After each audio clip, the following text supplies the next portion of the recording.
Kantor Kementerian Agama Kabupaten Aceh Utara melakukan instruksi dari Kemenak Pusat untuk pemetaan wawasan kebangsaan dan pemahaman keagamaan di Aula Pelhut Kemenak setempat. Pada hari Selasa, tanggal 1 November tahun 2022.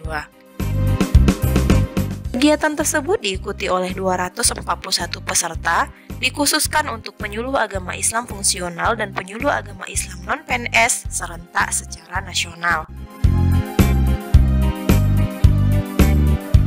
Kasih Bimas Islam Kemenak Aceh Utara, Haji Asnawi SAG Emsos mengatakan kegiatan tersebut dimonitoring oleh Kanwil Kemenak Aceh dan staf khusus Menak RI sehingga perlu ditanggapi dengan serius oleh Kemenak Kabupaten Aceh Utara.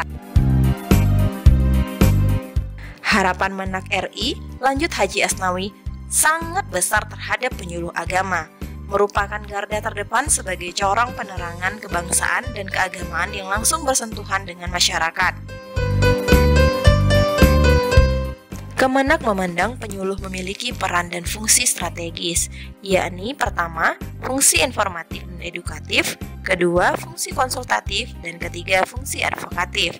Saat ini banyak faham takfiri dan membid'ahkan kelompok lain.